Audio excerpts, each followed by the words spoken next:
యేసుతో ప్రతిదినం ఆధ్యాత్మిక కార్యక్రమాలకు ప్రేమతో మిమ్మల్ని అందరినీ ఆహ్వానిస్తున్నాం. రండి. ఎలా ఉన్నారు? క్షేమముగా ఉన్నారు కదా? మీరు క్షేమముగా ఉన్నారని, ఈ వాక్యాలు వింటూ వాగ్దానాల ద్వారా చాలా దీవించబడుతున్నారని, చాలామంది బలపరచబడుతున్నారని, మీరిస్తున్న కామెంట్స్, మీరు చేస్తున్న ఫోన్స్ మమ్మల్ని ఎంతో ఊరట కలిగిస్తున్నాయి, సంతోషాన్ని కలిగిస్తున్నాయి, ప్రోత్సహిస్తున్నాయి. ఇంకా మరి ఎక్కువగా ఈ కార్యక్రమాలు మీ కొరకు అందించడం కొరకు మేమెంతైనా శ్రమపడేలా మీ ప్రోత్సాహం మమ్మల్ని బలపరుస్తుంది. దేవుని యొక్క సన్నిధిలో దేవుని యొక్క సేవకుడిగా మీ కొరకు నిత్యము ప్రార్థిస్తున్నాం. మీ కుటుంబ సభ్యులు లేచి ఉదయకాలమే ప్రార్థించి వాక్యాన్ని ధ్యానం చేసి యేసుతో ప్రతిదినం అనే ఈ మన కార్యక్రమాలను వీక్షించండి. దేవుడు మీతో ఆ దినమంతా ఉంటారు. ప్రభు మనతో ఉంటే మన పనులన్నీ కూడా చక్కపరచబడతాయి. ప్రభు మనతో నడిస్తే ఆయన మన పక్షమును ఉండగా అసలు మనకు విరోధి ఎవడు?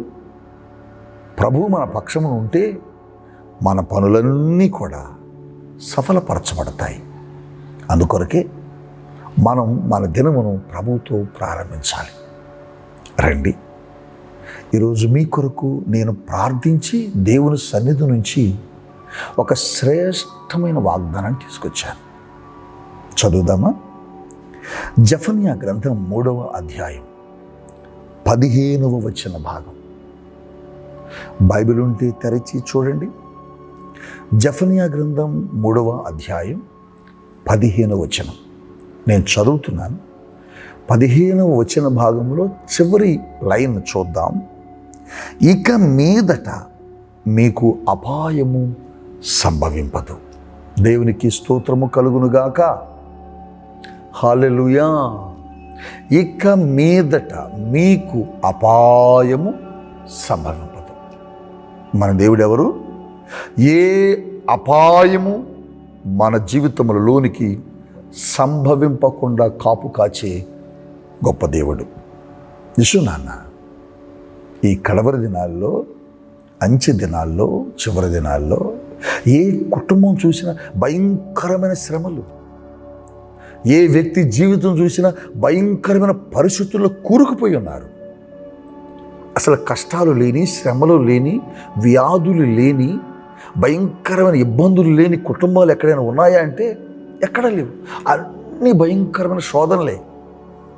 అయితే ప్రభు అంటున్నాడు, ఏ భయంకరమైన శోధనలు వచ్చినా, ఏ భయంకరమైన ఇబ్బందులు వచ్చినా, ఏ భయంకరమైన వ్యాధులు మీ జీవితంలో వచ్చినా మీకు ఏ అపాయము సంభవింపకుండా నేను మిమ్మల్ని కాపుదల కాయును అంటున్నాడు. హల్లెలూయా. ఆయన కాపుదలనిచ్చే దేవుడు. ఆయన మనకు సహాయకుడిగా నిలిచి మన ప్రతి పరిస్థితుల్లో మనల్ని నడిపించే గొప్ప దేవుడు యేసుక్రీస్తు ప్రభు. ఆయన ఏమంటున్నాడు? నేను మీకు ఏ అపాయము రాకుండా, ఏ అపాయము సంభవింపకుండా కాపు కాయుదును. ఎస్, మనల్ని కాపు కాసే దేవుడు, మనకు సహాయకుడిగా ఉండే దేవుడు, మనలతో నడిచే దేవుడు.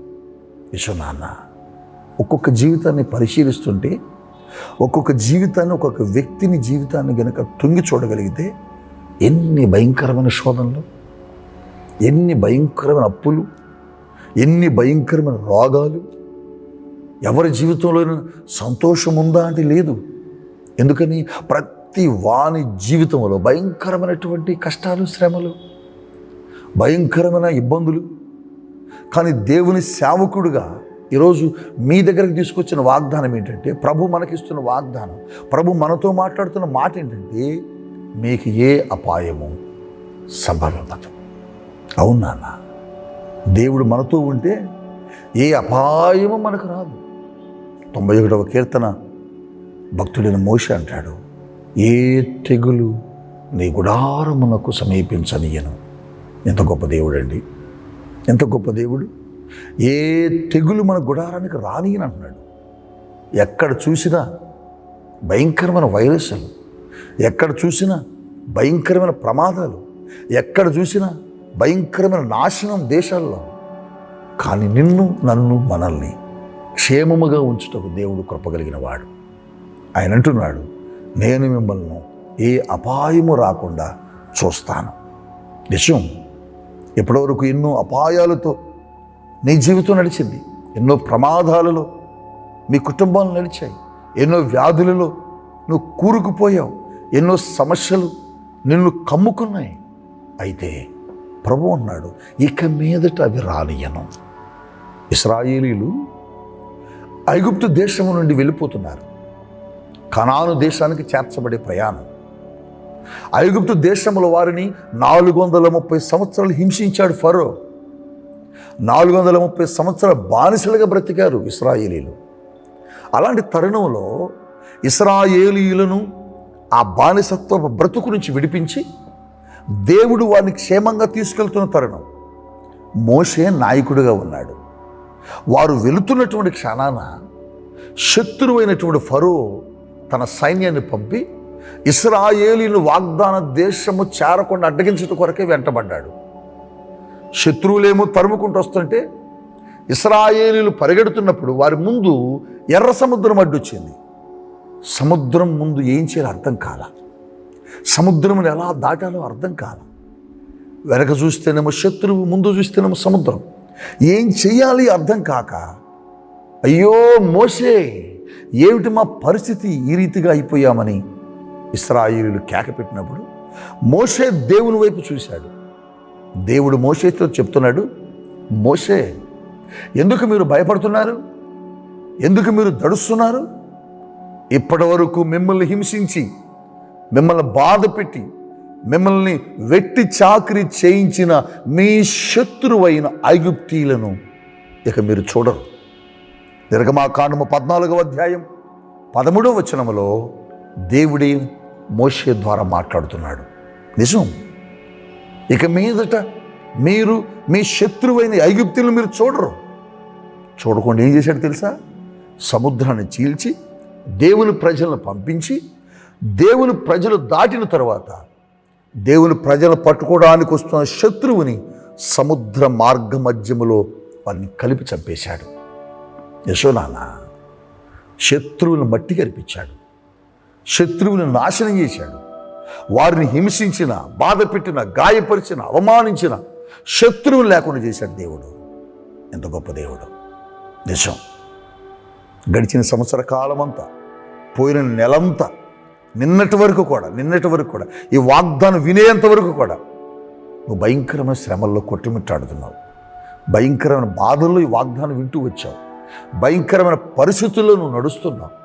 ఎటు చూసినా నీ శత్రువైనటువంటి అప్పు, మీ శత్రువైనటువంటి వ్యాధులు, మీ శత్రువులైనటువంటి అనేక రకాల సమస్యలు మీ కుటుంబాన్ని పట్టి పీడిస్తున్నాయి, మిమ్మల్ని నాశనం చేయడానికి వెంటబడుతున్నాయి.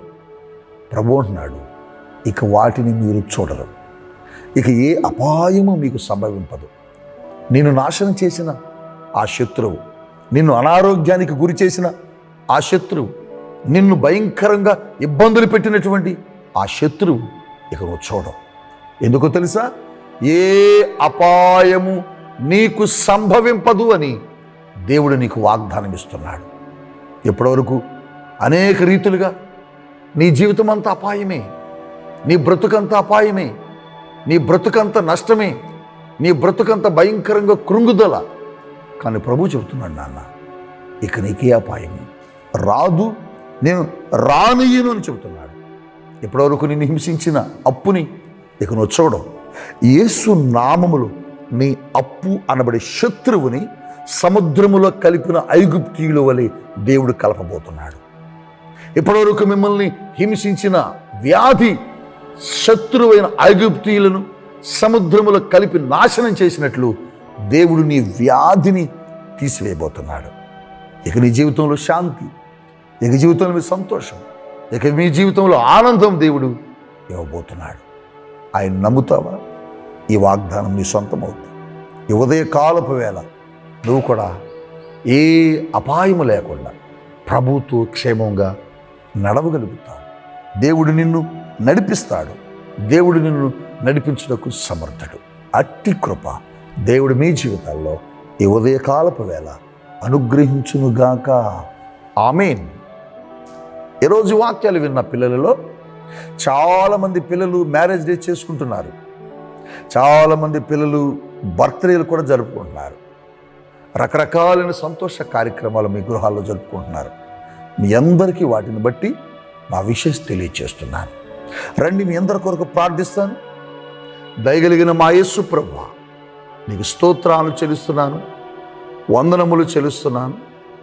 ఈ ఉదయకాలపు వేళ ప్రియ పిల్లలు ఎన్నో రకాలైనటువంటి సమస్యలతో, ఎన్నో రకాలైనటువంటి ఇబ్బందులతో, వారి జీవితం అంతా కూడా అపాయమే. ఎక్కడికి వెళ్తే ఏం జరుగుద్దో అర్థం కావట్లా. బయటికి వెళ్ళిన భర్త ఇంటికి క్షేమంగా వస్తాడో రాడో అర్థం కావట్లా. బయటికి వెళ్ళిన పిల్లలు ఇంటికి క్షేమంగా వస్తారో రారో అర్థం కావట్లా. ఎటు చూసిన అపాయకరమైన పరిస్థితులు మమ్మల్ని కమ్ముకున్నాయి. అపాయకరమైన పరిస్థితులు మా దేశాన్ని కమ్ముకున్నాయి. అపాయకరమైన పరిస్థితులు మా ప్రాంతాలను కమ్ముకున్నాయి. కరోనా వైరస్ రకరకాలుగా ప్రజల్ని భయంకరంగా హింసిస్తున్నది. అయినను కూడా అటువంటి పరిస్థితుల్లో నీ బిడ్డలతో మీరుండి ఏ అపాయము మీకు సంభవింపనీయనని వాగ్దానం చేశారు. ఇశ్రాయేలీయుల జీవితంలో ఏ అపాయమును సంభవింపకుండా శత్రువైన ఐగుప్తీయులను సముద్రములో కలిపి చంపినట్లు వీరిని వెంటాడుతున్న వ్యాధులు, రోగాలు, సమస్యలు, అప్పులు, ఇబ్బందులు, ప్రతి సమస్యను మీరు మట్టి కరిపిస్తారు. ఇశ్రాయేలీయులకు విడుదల ఇచ్చినట్లు, శత్రువైన ఐగుప్తీయులను నాశనం చేసినట్లు నీ ప్రజలను వెంటాడుతున్న ఆ ప్రమాదాలు, సమస్యలు ఇప్పుడే మీరు నాశనం చేయండి. ప్రతి సమస్యను నశింపచేయండి. వారి వద్దకు అవి రాకుండా కృప చూపమని, వారికి విడుదలిమ్మని, ఆశీర్వాదాలు దయచేయమని, ఇదిగో ముందున్న వారి జీవితంలో అద్భుతంగా నడవటానికి కృప చూపమని యేసు నామములో ప్రార్థించి దీవిస్తున్నాను తండ్రి. ఆమేన్, ఆమేన్, ఆమేన్. May God bless you. దేవుడు మీ జీవితాల్లో అద్భుతము జరిగించునుగాక.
నా ప్రాణము నిన్ను కోరే యేసయ్యా, నన్ను చేరయ్యా.